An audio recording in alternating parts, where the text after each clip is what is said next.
മുതിർന്ന മാധ്യമപ്രവർത്തകൻ എൻ ജയചന്ദ്രൻ കൂടി ചേരുകയാണ്. ശ്രീ ജയചന്ദ്രൻ, ആദ്യഘട്ടങ്ങളിൽ തന്ത്രിയെ ചോദ്യം ചെയ്യുന്ന സമയത്ത് താൻ ഒന്നും അറിഞ്ഞില്ല, തനിക്കൊന്നും അറിയില്ല എന്ന മൊഴിയാണ് നൽകിയത്. പിന്നീട് ഉണ്ണികൃഷ്ണൻ പോറ്റിയുടെയും അതുപോലെ തന്നെ പത്മകുമാറിൻ്റെയും അടക്കമുള്ളവരുടെ മൊഴികളും അവരുമായി ബന്ധപ്പെട്ട വിഷയങ്ങളും ഒക്കെ പരിശോധിച്ച ശേഷം ഇന്നിപ്പോൾ രാവിലെ കസ്റ്റഡിയിലെടുക്കുന്നു, അതിനുശേഷം അറസ്റ്റ് രേഖപ്പെടുത്തുന്നു. എങ്ങനെയാണ് താങ്കൾ ഈ വിഷയത്തെ, തന്ത്രിയുടെ അറസ്റ്റിനെ നോക്കി കാണുന്നത്? ഞാൻ ഈ പ്രശ്നം, അതായത് ദൈവതുല്യം കാണുന്ന ആൾ എന്ന് പത്മകുമാർ പറഞ്ഞതിന് ശേഷം ഉണ്ടായ ചർച്ചകളിലെല്ലാം, ചാനൽ ചർച്ചകളിലെല്ലാം അത് ഒരു CPM ഉന്നതനിലേക്കാണെന്നും അത് പിന്നെ അതിലും ഉന്നതനിലേക്ക് പോകും എന്നുള്ള നിലയിലായിരുന്നല്ലോ ചാനലുകൾ അവതരിപ്പിച്ചിരുന്നത് വ്യാപകമായി. ഞാൻ വിവിധ ചാനലുകളിൽ ഈ ശബരിമല സ്വർണ്ണ കവർച്ചാ കേസുമായി ബന്ധപ്പെട്ട് ചർച്ചയിൽ പങ്കെടുത്തപ്പോഴൊക്കെ ഈ പ്രശ്നത്തിന് ശേഷം ഞാൻ ആവർത്തിച്ച് തെളിവ് നമുക്ക് മനസ്സിലാവുന്ന യുക്തിസഹിതം ഞാൻ പറഞ്ഞിരുന്നു, ഈ പറയുന്ന ദൈവതുല്യം എന്ന് പറയുന്ന ആളെന്ന് പറയുന്നത് തന്ത്രിയാണ്, നിശ്ചയമായ ഒരു രാഷ്ട്രീയക്കാരനേ അല്ല. അത് SIT ക്രമേണ തെളിയിച്ചോളും. എന്തുകൊണ്ടാണ് തന്ത്രി എന്ന് പറയുന്നതിന്റെ യുക്തിയും ഞാൻ പറഞ്ഞിരുന്നു. അവിടെ ശബരിമലയെ സംബന്ധിച്ച് ദേവസ്വം വകുപ്പിന് വളരെ പരിമിത അധികാരങ്ങളേ ഉള്ളൂ. എന്ന് പറഞ്ഞാൽ ഈ ജനറൽ അഡ്മിനിസ്ട്രേഷനും ലോ ആൻഡ് ഓർഡറും അത് മാത്രമേ ഉള്ളൂ ദേവസ്വം വകുപ്പിന്റെ വകുപ്പിന്റെ അധികാരം എന്ന് പറയുന്നത്. അതേസമയം ദേവസ്വം ബോർഡിന് എന്ന് പറയുന്ന റിച്വലിസ്റ്റിക് ആയിട്ടുള്ള എല്ലാ അധികാരങ്ങളും തന്ത്രിക്കും മേൽശാന്തിക്കും അടക്കമുള്ള ആ ഒരു പ്രീസ്റ്റർഷിപ്പിനും ബാക്കിയുള്ള കാര്യങ്ങളുടെ അധികാരം മുഴുവനും, ഡേ ടു ഡേ അഫയേഴ്സിന്റെ കാര്യം മുഴുവനും ദേവസ്വം ബോർഡിനും. അങ്ങനെയാണ് വ്യവസ്ഥ ചെയ്തിരിക്കുന്ന കവനന്റിൽ തന്നെ 1949.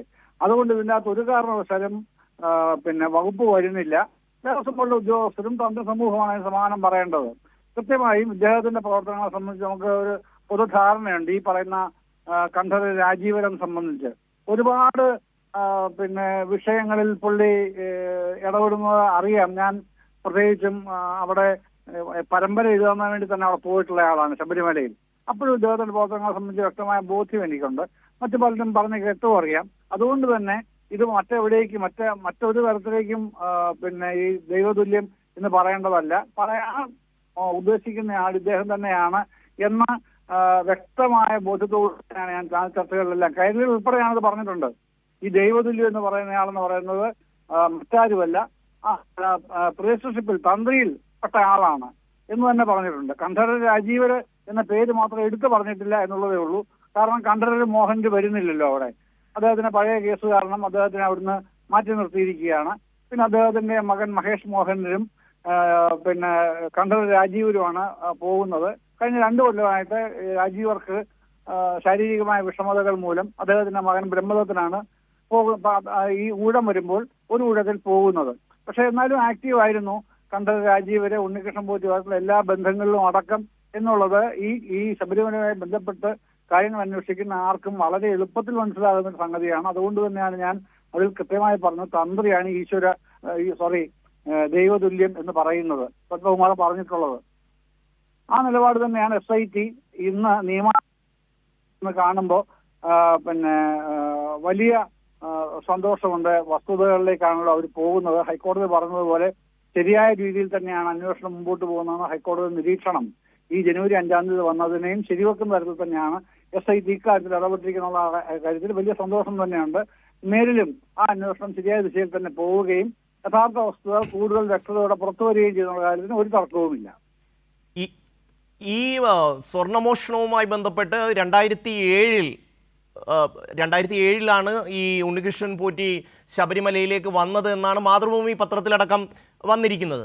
അതിനുശേഷം ഈ കാലയളവിൽ പിന്നീട് ശബരിമലയിലെ ഏറ്റവും ഒരു ഉന്നതനായ അധികാര കേന്ദ്രമായി ഉണ്ണികൃഷ്ണൻ പോറ്റി മാറുന്ന ഒരു കാഴ്ച, അതിന് എല്ലാ പിന്തുണയും കണ്ഠരര് കുടുംബം നൽകിയിട്ടുണ്ട്. അതിപ്പോൾ രാജീവരായാലും അതിനുശേഷം വന്നിട്ടുള്ള ആൾക്കാരായാലും ഒക്കെ തന്നെ ഈ ഗോവർദ്ധൻ്റെയും ഈ പങ്കജ് ഭണ്ഡാരിയുടെയും കടകൾ ഉദ്ഘാടനം ചെയ്യാൻ തന്ത്രി കുടുംബത്തിൽപ്പെട്ട ആൾക്കാർ നിരന്തരമായി പോയിരുന്നു. അവിടെ പൂജ നിരന്തരമായി നടത്തിയിരുന്നു.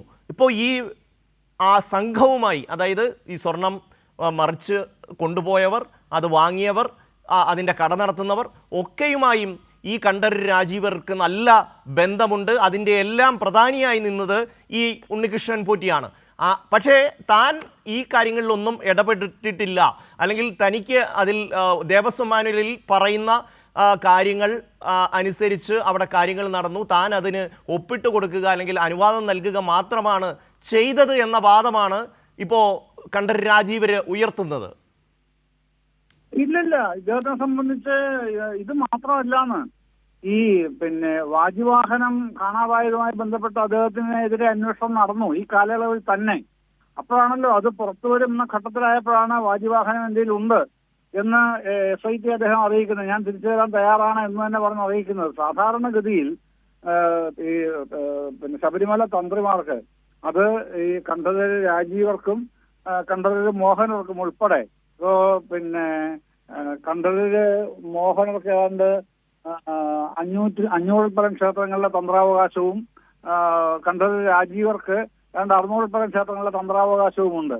ഈ ക്ഷേത്രങ്ങളിലെല്ലാം തന്ത്രി എന്നുള്ള നിലയിൽ ഓരോ പ്രധാനപ്പെട്ട ചടങ്ങുകൾക്ക് പൂജകൾക്ക് ചെല്ലുമ്പോഴേക്ക് അവിടെ കിട്ടുന്ന ഈ വാജിവാഹനം പോലുള്ള സാധനങ്ങൾ ഇവർക്ക് അവകാശപ്പെട്ടതാണെന്നാണ് ഇവർ പറയുന്നത്. പക്ഷെ അങ്ങനെയല്ല. ഈ അവകാശപ്പെട്ട സാധനം എന്ന് പറയുന്നത് തന്നെ ഇവര് ഏറ്റുവാങ്ങുകയും ഉടനെ തന്നെ തിരിച്ചു കൊടുക്കുകയും അതിന് പകരമായി ഒരു തുക സ്വീകരിക്കുകയും ചെയ്യുന്നതാണ് പതിവായി ചെയ്തു പോരുന്ന രീതി. പക്ഷേ ഈ വാജിവാഹനത്തിന്റെ കാര്യത്തിൽ കൊടിമരത്തിൽ 2017 കൊടിമരം ഫെബ്രുവരിയിലാണ് പുതിയ കൊടിമരം ഉണ്ടാക്കുന്നത്. അപ്പോഴാണ് ഈ വാജിവാഹനം ഇദ്ദേഹം കൊണ്ടുപോയിട്ട് കേരളത്തിന് പുറത്തും പല സംസ്ഥാനങ്ങളിലും ഈ വാജിവാഹനം സഞ്ചരിച്ചതായുള്ള ആരോപണങ്ങൾ ഉണ്ടായിരുന്നു. അതൊന്നും ചെയ്യാൻ പാടില്ലാത്ത കാര്യമാണ്. അപ്പൊ അതടക്കമുള്ള കാര്യങ്ങൾ പുറത്തു വന്നപ്പോഴാണ് അവസാനം തന്റെ ഇത് ഉണ്ടെന്നും താൻ ഇത് തിരിച്ച് തരാൻ തയ്യാറാണ് എന്ന് പറഞ്ഞ് SITക്ക് കത്ത് കൊടുക്കുന്ന സ്ഥിതി ഉണ്ടായി. ഇപ്പോ കഴിഞ്ഞ ഒരു 1.5 മാസത്തിന് മുൻപ് ആ സാഹചര്യം വരെ ഉണ്ടാക്കി വെച്ച അവസ്ഥ ഉണ്ട്. അപ്പം ഇവരുടെ ഇടപാടുകളുടെ ദുരൂഹത താങ്കൾ സൂചിപ്പിച്ചതുപോലെ ഉണ്ണികൃഷ്ണൻ പോറ്റിയുടെ കാര്യം തന്നെ ആലോചിച്ചാൽ മതി. ഒറ്റ കാര്യം, ഒരു ചെറിയ കാര്യം ഞാൻ സൂചിപ്പിക്കും. ചെറിയ കാര്യമല്ല, വലിയ കാര്യം ഞാൻ സൂചിപ്പിക്കാം. ഈ ഉണ്ണികൃഷ്ണൻ പോറ്റി അവിടുത്തെ പ്രീസ്റ്റ്ഷിപ്പിൽ ഈ ശാന്തി ക്രമത്തിൽ ഏറ്റവും താഴെ കിടക്കുന്ന ഒരു പരികർമ്മി മാത്രമാണ്. പരികർമ്മി എന്ന് പറഞ്ഞാൽ നമ്മള് ഏറ്റവും ലളിത മലയാളത്തിൽ പറഞ്ഞാൽ ഈ ശാന്തിക്കാരുടെ പെട്ടിയെടുത്ത് കൊടുപ്പുകാരൻ മാത്രമാണ്. അവിടുത്തെ തുല്യോലികൾ അടക്കമുള്ള കാര്യങ്ങൾ ചെയ്യേണ്ട ഒരുത്തൻ. അയാള് എങ്ങനെയാണ് VVIP ആയ സോണിയാഗാന്ധിയുടെ കയ്യിൽ ചരട് കെട്ടി കൊടുക്കുന്നത്? അങ്ങനെ ചരട് കെട്ടി കൊടുക്കണമെങ്കിൽ അതിന് അർഹതപ്പെട്ടയാളും അത് ചെയ്യേണ്ടയാളും തന്ത്രിയെ പോലൊരു ആളാണല്ലോ. തന്ത്രി അവിടെ ചെല്ലണമെന്ന് സോണിയാഗാന്ധി ആവശ്യപ്പെട്ടാൽ, അല്ലെങ്കിൽ അവിടേക്ക് ഇയാളെ കൊണ്ടുപോയി ആവശ്യപ്പെട്ടാൽ ഈ തന്ത്രികൾ തന്നെ പോകുമല്ലോ. പക്ഷെ അതിന് പകരം തന്ത്രിയുടെയും പ്രതിനിധിയായിട്ടാണ് ഇയാൾ അവിടെ ചെന്നതെന്നാണ് ഞാൻ മനസ്സിലാക്കിയിട്ടുള്ളത്. അതിനി പുറത്തു വരേണ്ട കാര്യമാണ്. ഞാൻ മനസ്സിലാക്കി എങ്ങനെയാണെന്ന് ഞാൻ പറയുകയാണ്. അതല്ലാതെ ഇയാളെ പോലെ ഏറ്റവും ലീസ്റ്റ് കാറ്റഗറിയിൽ ജോലി ചെയ്യുന്ന ഒരു കഴകക്കാരന് എങ്ങനെയാണ് VVIPയുടെ കയ്യിൽ ഇത് കെട്ടിക്കൊടുക്കാൻ കഴിഞ്ഞതെന്ന് അടക്കമുള്ള കാര്യങ്ങൾ അന്വേഷണം നടക്കുകയാണ്. അതിനടക്കം സമാധാനം പറയേണ്ട കാര്യത്തിലേക്ക് കാര്യങ്ങൾ നീങ്ങുന്നുണ്ട്. ഇപ്പോൾ അത് ചെറിയ കാര്യമൊന്നും അല്ല ഇത് ചെയ്തു വെച്ചിട്ടുള്ളത്. വലിയ കാര്യങ്ങൾ തന്നെ, വലിയ ഈ ആചാര ലംഘനങ്ങൾ എന്ന് തന്നെ പറയാവുന്ന കാര്യങ്ങൾ ഇക്കാര്യത്തിൽ നടന്നിട്ടുണ്ട് എന്നുള്ള നിലയിലേക്കാണ് SITയുടെ അന്വേഷണം പോകുന്നത് എന്നാണ് ഞാൻ മനസ്സിലാക്കിയിട്ടുള്ളത്.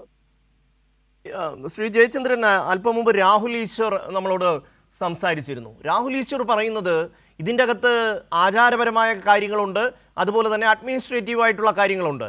ഇതിൽ അഡ്മിനിസ്ട്രേറ്റീവ് തലത്തിലാണ് ഈ നീക്കങ്ങളൊക്കെ നടന്നിട്ടുള്ളത്. അതിൽ ആചാരപരമായ കാര്യങ്ങൾക്ക് നേതൃത്വം നൽകുന്ന തന്ത്രിക്ക് ഒരു പങ്കുമില്ല.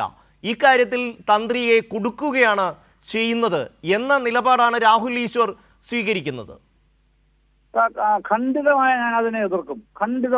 കാരണം 1949 അന്നത്തെ തിരുവിതാംകൂർ മഹാരാജാവും കേന്ദ്ര ഗവൺമെന്റ് പ്രതിനിധിയായി കേരളത്തിൽ ഉടമ്പടി ഒപ്പിടാനെത്തിയ VP മേനോനും തമ്മിലുണ്ടാക്കിയ കവനന്റ് ഉണ്ട്. ആ കവനന്റിൽ പറയുന്നുണ്ട് ക്ഷേത്രങ്ങളിൽ administrative and law and order, maintaining law and order, ഈ 2 കാര്യങ്ങളിൽ മാത്രമാണ് ദേവസ്വം വകുപ്പിന്, സർക്കാരിന് അധികാരമുള്ളത്.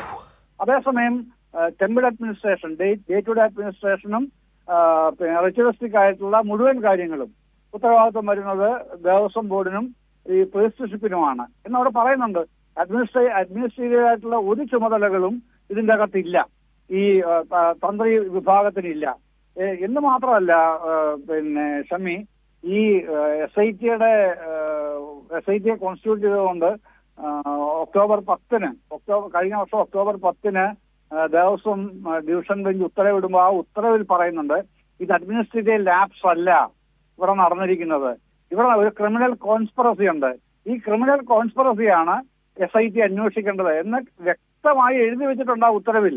അപ്പോൾ അഡ്മിനിസ്ട്രേറ്റീവ് ഉത്തരവാദിത്വം മാത്രമേ ഉള്ളൂ. ഞാൻ പറഞ്ഞില്ലേ, ഈ ദേവസ്വം വകുപ്പിന് അവർക്ക് പൊതുഭരണ ചുമതലയും ക്രമസമാധാന പാലനവും മാത്രമേ കൊടുത്തിട്ടുള്ളൂ നിയമപരമായി തന്നെ. അതുകൊണ്ടാണല്ലോ ദേവസ്വം ബോർഡിന്റെ ഇതുവരെയുള്ള ഒരു ദേവസ്വം ബോർഡിന്റെ മിനിറ്റ്സിലും ഒരു ദേവസ്വം വകുപ്പ് മന്ത്രിയും ഒരൊപ്പ് പോലും ഇട്ടിട്ടില്ല.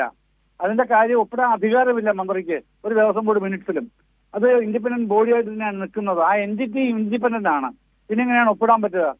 അതുകൊണ്ടാണ് ഈ മറ്റാൾക്കാരിലേക്ക് ഈ SITക്ക് അഡ്മിനിസ്ട്രേറ്റീവ് ലാപ്സ് എന്നുള്ളത് പരിഗണിക്കുമ്പോൾ മാത്രമേ അങ്ങോട്ട് പോകേണ്ടതുള്ളൂ, ഈ ദേവസ്വം വകുപ്പിലേക്ക്. മറ്റു കാര്യങ്ങൾ ഡേ ടു ഡേ അഫയേഴ്സും റിച്വലിസ്റ്റിക് ആയിട്ടുള്ള ആചാരപരമായ കാര്യങ്ങളും പൂർണ്ണമായും നിക്ഷിപ്തമായിരിക്കുന്നത് ഈ തന്ത്രി വിഭാഗത്തിലും ദേവസ്വത്തിന്റെ ഉദ്യോഗസ്ഥരിലുമാണ്.